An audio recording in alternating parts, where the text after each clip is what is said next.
Good morning, everybody. Happy Mother's Day to all the mothers out there. Certainly a great, beautiful Sunday morning.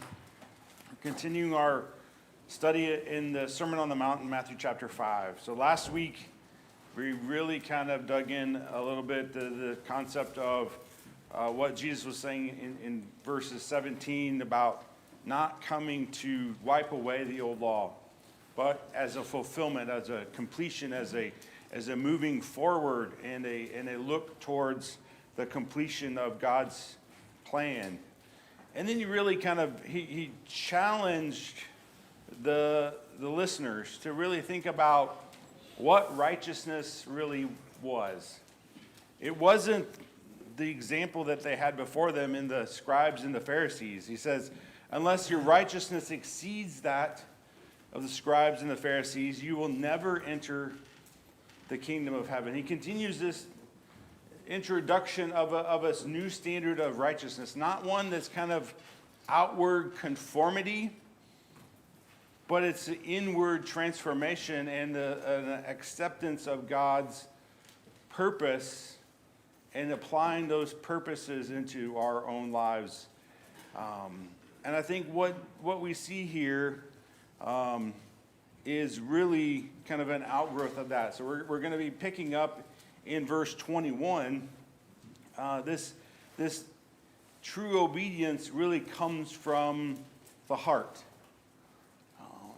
And I would say this isn't something that was new. Turn over to Deuteronomy chapter 6 before we kind of get back to Matthew. Deuteronomy chapter 6, verses 4 and 5. Hear, O Israel, the Lord our God, the Lord is one. And you shall love the Lord your God with all your heart, with all your soul, and with all your might. The law was about shaping people. And what, unfortunately, the scribes and Pharisees had gotten to is it became a way to curtail and kind of rule over people. So what Jesus now is kind of saying is, all right, I'm going to show you what really greater righteousness looks like in practice. So let's pick up with Matthew chapter 5, beginning in verse 21.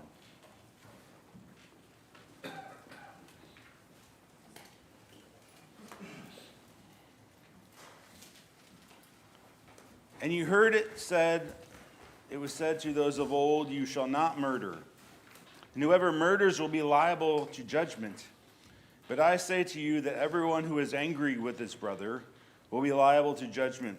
Whoever insults his brother will be liable to the council. And whoever says, you fool, will be liable to the hell of fire.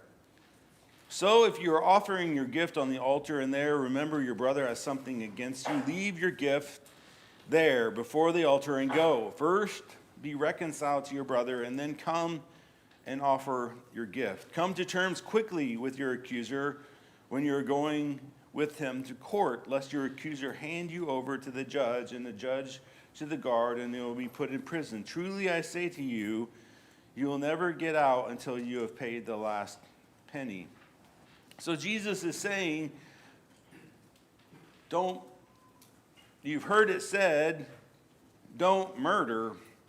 But what we see here, the Old Testament principle is really kind of found in the sixth commandment. In Exodus chapter 20 and verse 13, you shall not murder.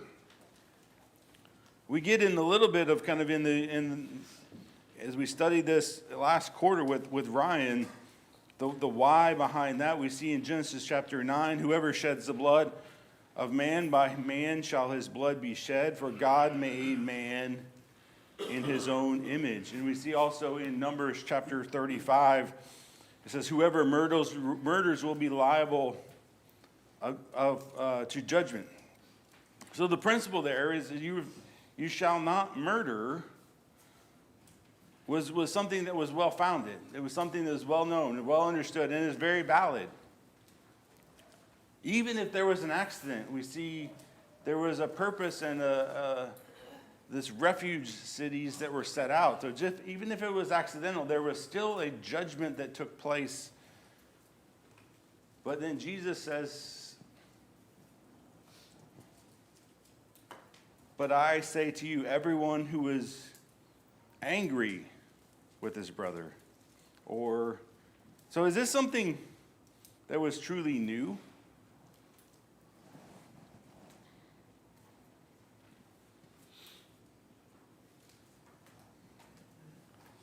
Look at Leviticus chapter 19.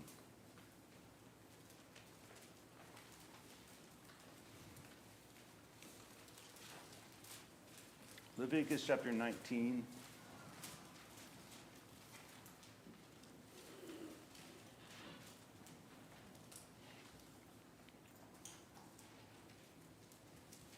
Beginning verse 17. You shall not hate your brother in your heart, but you shall reason frankly with your neighbor, lest you incur the sin because of him. You shall not take vengeance or bear a grudge against the sons of your own people, but you shall love your neighbor as yourself. And we'll talk a lot more about that concept in next week's class. But throughout God's law, it wasn't just you don't murder and that's good enough. But what I think we see here is Jesus is not just targeting murder. He's not saying, all right, you did murder, good job. What is he really getting to in this kind of don't be angry, don't insult, don't hold your brother in contempt? What is the meaning behind this that Jesus is really trying to get towards? Okay. No, you go. Oh, I was just going to say he's getting at the heart. Yeah. Just internally, like that's actually what the law was prohibiting. Wasn't defined as thoroughly in the Old Testament, but that's the truth. I think he's like, you're not killing somebody, you're not just getting off the hook. But if you have a heart that is really against your brother, you are going to be liable to the judgment that comes along with that. Chuck? It's also showing here that we're going to be sin, we're going to commit sin, with our thoughts or everything else. We can't be sinless like the Lord. We can definitely try to be, and that's what he wants us to do. Because, I mean, just our thoughts are sin sometimes. So the words that Jesus talks about there, we can kind of get a little bit into words that I don't want to spend a ton of time here this morning, but you kind of see this kind of escalation. Whenever someone insults your brother, you'll be liable to the council. Really, this is kind of like, hey, you're just kind of, you move past just being kind of irritated or angry. You then kind of go out and kind of like put an offense before the person. He's like, hey, that's not right. You shouldn't call somebody empty-headed, I think is what the Aramaic word there is. And then it says, hey, don't call someone a fool. You'll be liable to hellfire. And more likely, this is kind of this is somebody that's like, you're not just dumb, but you live like a dumb person. And it's continuing kind of this escalation and kind of pushing forward. And the point, I think, is like, hey, not just killing somebody is not right? If your heart isn't right, there's no way to kind of like have that right relationship with your brother. I think that's really what the intent here is right relationships. Jesus is saying that the standard of righteousness in his kingdom is different. It goes beyond just not having physical violence be a part of it, but he wants us to be free from hatred, free from bitterness, free from contempt. And you think about the words that we use in our lives, the insults that maybe just kind of fly off, ha ha ha, just joking around. It's really easy for us to sow seeds of discontent amongst us if we don't think about that right. So Jesus also gets into really is, what is the solution? We see there this coming to a recognition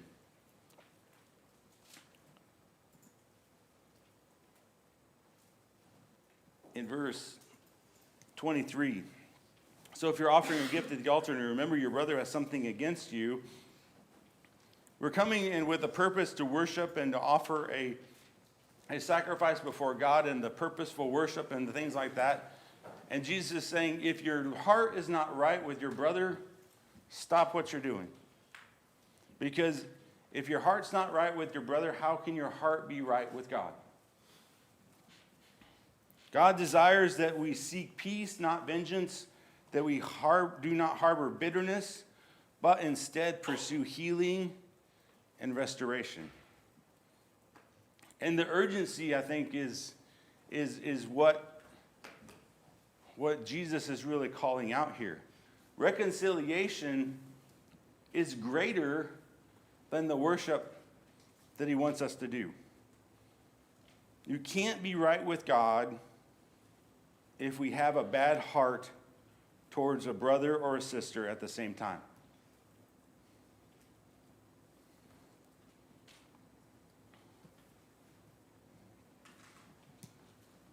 Why can that be so hard in our own lives? I think it's really easy for us to kind of compartmentalize and like, all right, I really don't like that person, but I just won't talk to them, or I won't spend time with them, or I'll avoid them. And come and sit in the pew and worship God.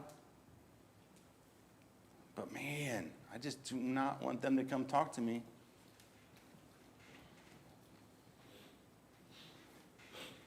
What does Jesus say that we must do before that?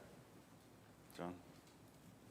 To your question before, I think it's really easy to, when you're angry at somebody, when somebody does something against you, to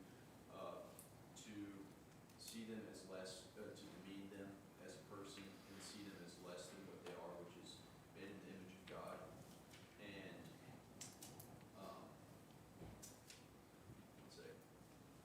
see them as less than what they are. And so, what Jesus is calling us to do is to get on the same level with them and be humble and go to them and recognize that they are greater than us, or at least the same. And so, I'm losing my point here, but anyways, just come at it with your level. I think the passage here too, I think is in twofold. In verses 23 and 24, it says, hey, go and reconcile with your brother. It's interesting, Jesus uses the word brother there 4 times. He's putting that relationship and that knowledge of what the relationship surely should be in front of us. He says, first, go reconcile with your brother. In verses 25 and 26, it flips the situation around to the other way. Go reconcile with your accuser. So if you know somebody has something against you, go and deal with that too. It's not just go and fix the relationship. I've got something against somebody else. I'm going to go to them. But this reconciliation goes both directions, and it's a desire for us to come together and go quickly and make sure that we're not just covering it up.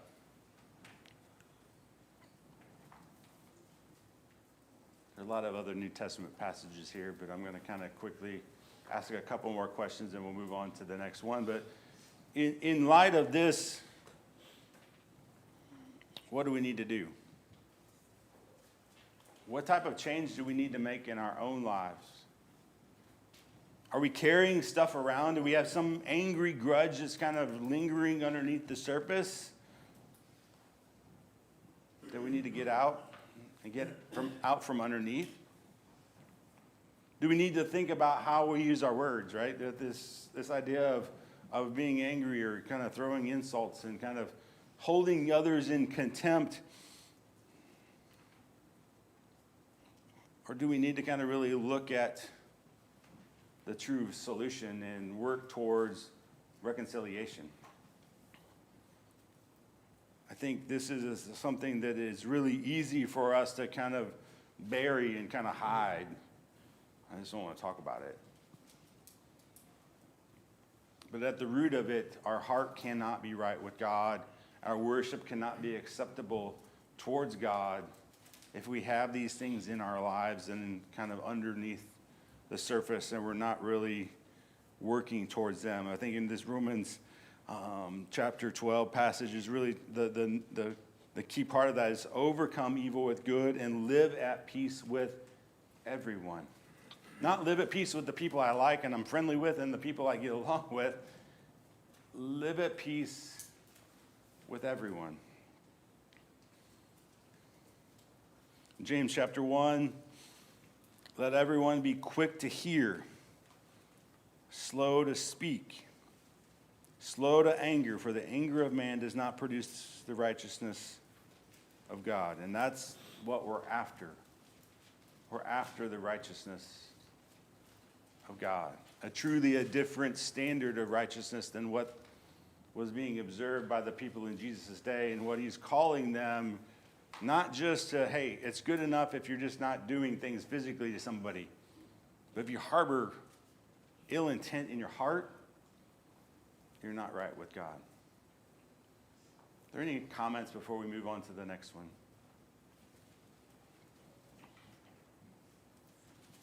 Dave?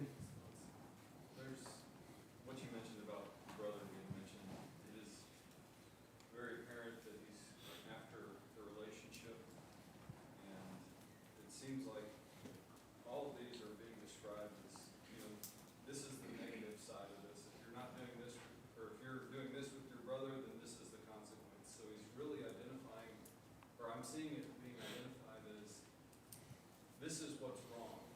And so you can contrast that with, this is what's right.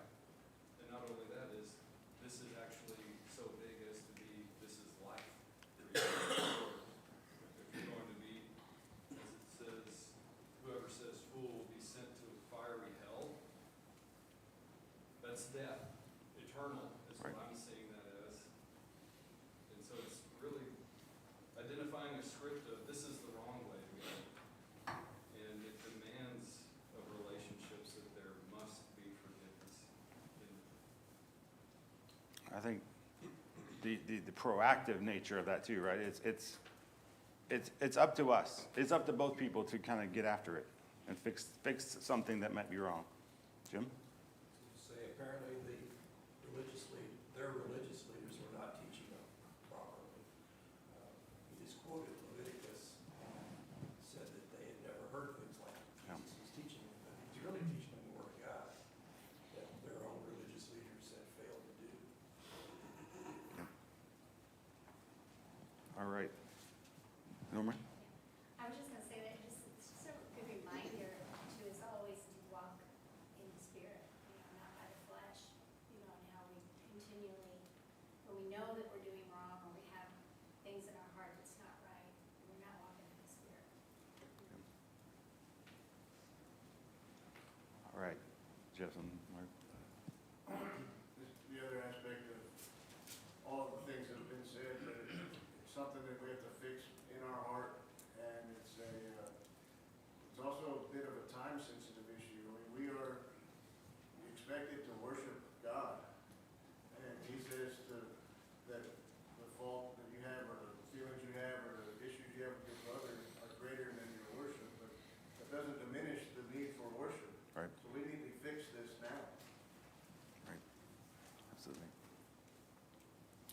Matthew chapter 5, beginning verse 27. You have heard it said, you shall not commit adultery, but I say to you, everyone who looks at a woman with lustful intent has already committed adultery with her in his heart. If your right eye causes you to sin, tear it out and throw it away. For it is better that you lose one of your members than that for your whole body be thrown into hell. And if your right hand causes you to sin, cut it off and throw it away. For it is better that you lose one of your members than the whole body go into hell. So we think the Old Testament principle here is we see the seventh commandment, you shall not commit adultery. We see all the way back to Genesis chapter 2, where a man shall leave his father and mother and hold fast to his wife, and they shall become one flesh. Jesus then teaches, though, I say to you, there's something greater. Jesus is pointing to the desire beyond just the action. It's not good enough just to say, oh, I didn't commit adultery. But he's saying adultery begins in one's heart. He's teaching that this idea of purity is not just I did not commit the act, but it is also spiritual and mental in focus. Verse 28 says, everyone who looks at a woman with lustful intent has already committed adultery with her in his heart. This idea of looks at is not something did look, might look, should look. It is a present tense action. It is somebody who is actively, continuously, persistent in their look. We see the similar concept in 1 John chapter 3. And where this idea of those that go on sinning will not be right with God. I think the same kind of context and grammar is held in this thing. This is something that one who looks with a longing desire and is actively and desiring, and that it is continuous. It is someone who is then purposefully doing that in their own life. Turn over to Matthew chapter 15.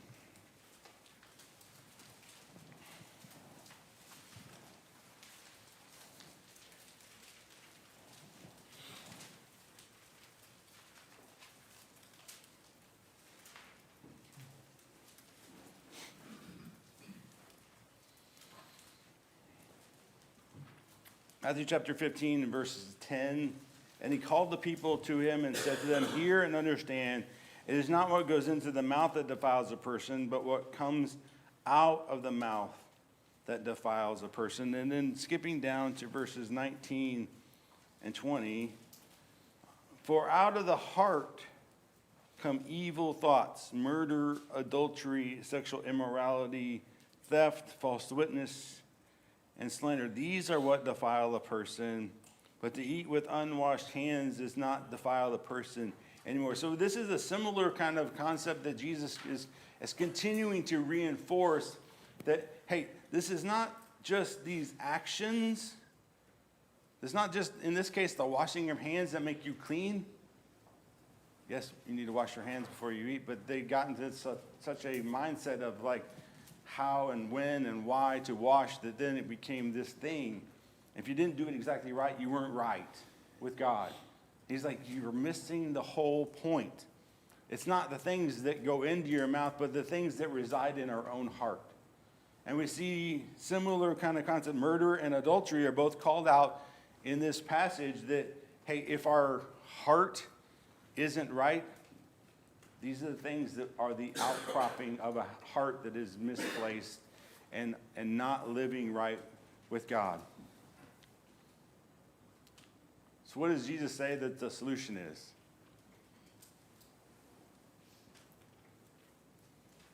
Cut it off. It gets pretty radical, right? It's a radical change.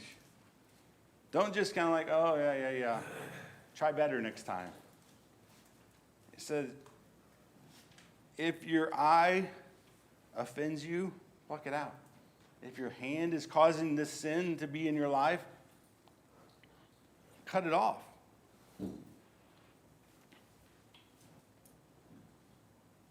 What does that mean in our lives?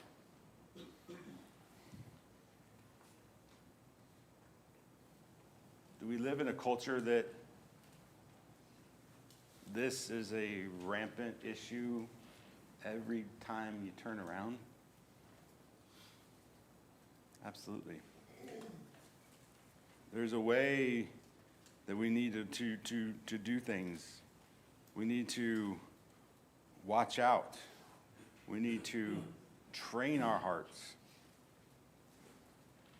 I think that's something that I want us to think about. It's not just an avoid, but what are we doing to actively train ourselves in a different way? Well, it's similar, like if you're trying to have a healthy lifestyle, in this situation, there's things you have to remove from your life, and similar to the example of a healthy lifestyle, there's things you need to remove, but then there's also things you're gonna have to add. Because for instance, just because you stop eating junk food or a bunch of sugar, doesn't mean you're never going to eat again. You just need to replace it with the healthy things. And God tells us that in his scriptures. And he also warns and says it's not enough just to remove something, but you need to replace it with me, basically is what he says. Absolutely. Because otherwise, you're still leaving a foothold and an open door for the devil.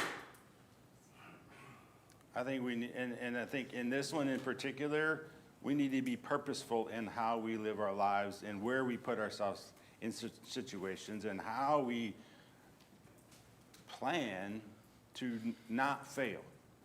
Yeah, and I think of I keep thinking as you speak this whole time, Philippians 4, where God tells us what to be focused on, tells us to focus on whatever is true, whatever is honest, whatever things are just, whatever things are pure, and he goes through this whole list of basically attributes that we're supposed to be focused on instead of all this garbage in the world and what the devil would want us to have our focus on, which is basically that's where your heart is. Whatever you're focused on, that's where your heart is. Right. That 2 Timothy passage, Paul encourages Timothy to flee youthful lusts. He doesn't stop there. He says, then pursue righteousness. And he goes on and on, kind of starts to what are the things that he should be kind of pursuing and pursuant towards. In Numbers chapter 15, let's turn over there really quickly.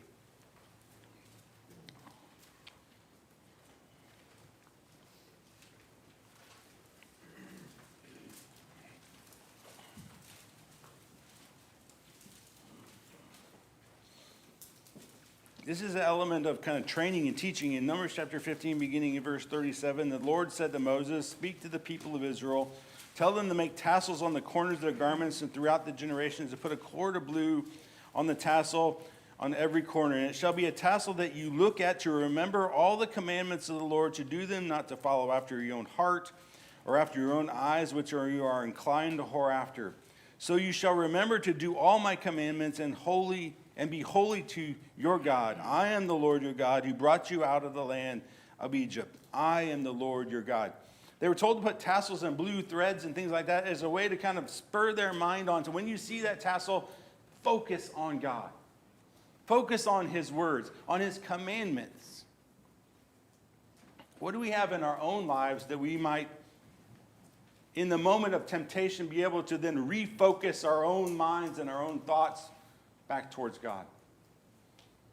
To radically change things in our life, to that our eyes are causing us to wander around and see things that we should not see. What are we doing to focus ourselves and have a plan?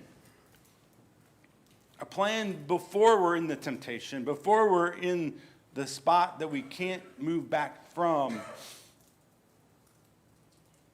Are we being watchful? Are we being mindful? 1 Peter 5, 6 through 11 says us to be sober-minded, to think about the temptation, because the watch out, the watch out is the devil is right there. It's a roaring lion. He's coming out to take us out. But Peter's saying, hey, be thoughtful, be sober-minded. When you're able to kind of think about the way out, think about that way out before you're in the fire. To choose, like Joshua said, choose this day whom you will serve. To put ourselves in a spot where we're not going to fall into that temptation. Because the world of this temptation is everywhere around us. It's in our pockets. It's in our laptops. It's you go to the mall. It's everywhere around us. If we're not purposeful in how we are going to keep our hearts pure, the world is going to suck us into that vortex of death and destruction.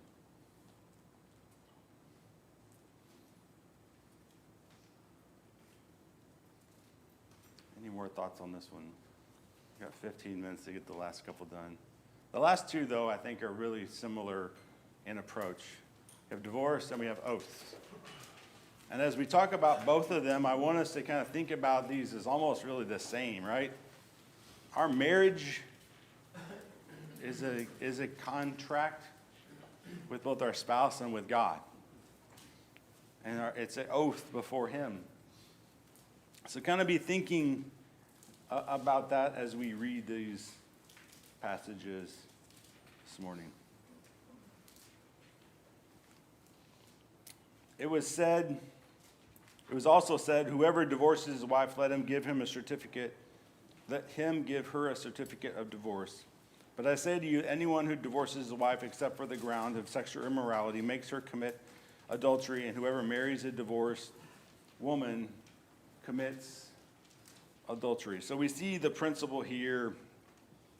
In Deuteronomy chapter 21, we see this regulation of divorce, this certificate of divorce, and the kind of the what's going on behind that. The intent of that is the divorce had gone on so much, it's become so big, and everyone is leaving their wives, that Moses designed this divorce protocol to do certain things. So it's one, to protect the sanctity of marriage. So this protect people to make sure that as they're getting into relationships, they knew what the situation was. Two, it was also to protect the woman from a husband who might simply just send her away without any cause. The ESV Study Bible says God had instituted a regulation through Moses.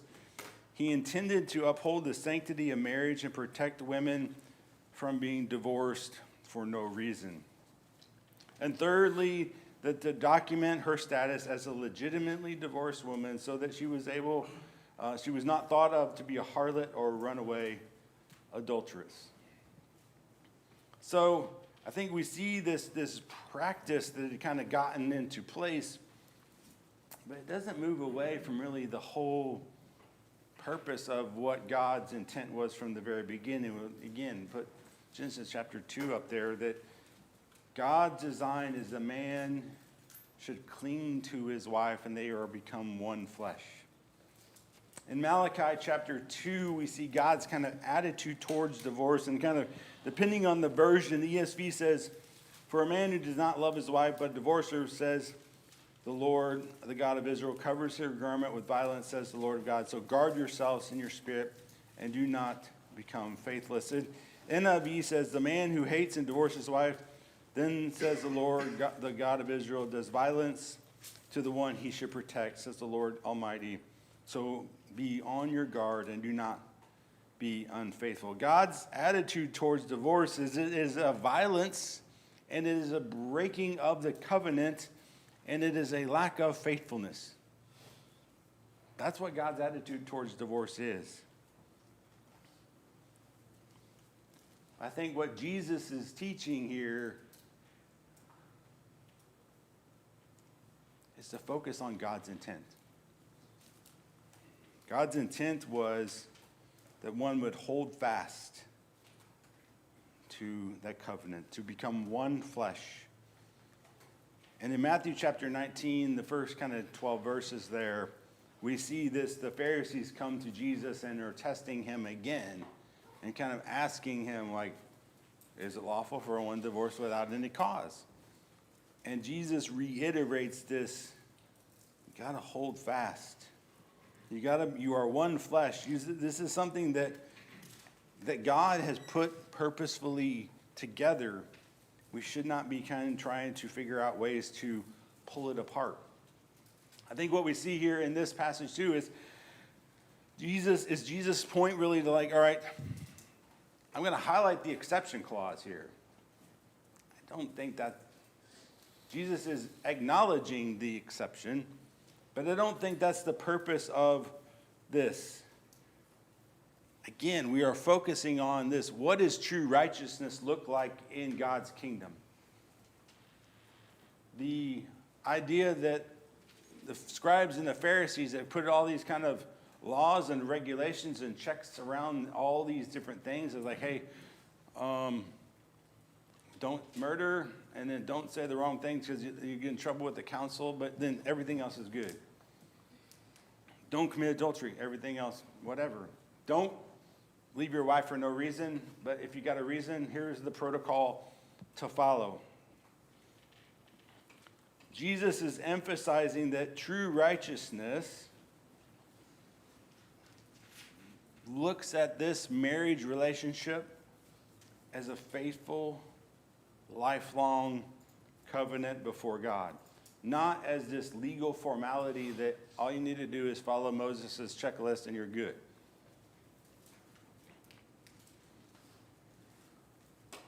We see throughout the rest of the New Testament this reinforcement of marriage. We were just there in the last 2 weeks in the Ephesians chapter 5 about wives loving their husbands and husbands loving their wives. And the relationship that is reflecting is one of Christ and his church. As his church, would we want Christ to divorce us just because of our lack of faithfulness? Not at all.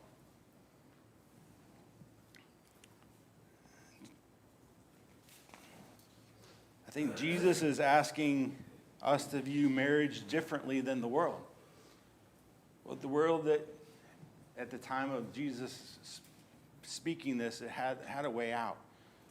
It had not really had a place for reconciliation. It was all about, all right, I did the right things and I can get out of this transaction.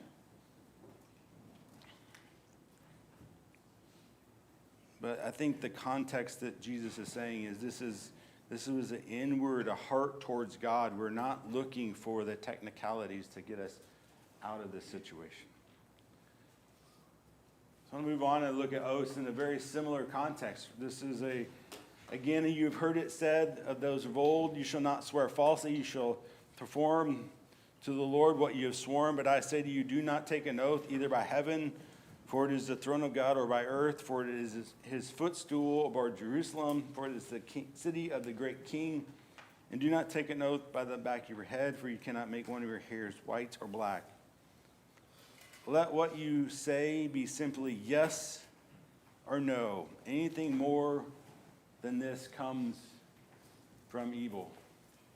Jesus is asking them to be consistent and truthful. You don't have to come up with some kind of like, I swear that I'm going to do this because of this. That's what they'd gotten into. He says, instead, be honest. Keep your word. Be truthful. Live with integrity.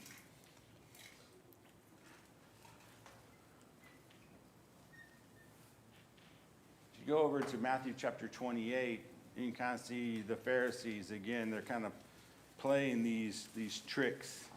He's like, all right, if I swear by the temple, I can get out of it. But if I swear by the gold of the temple, that's more valuable.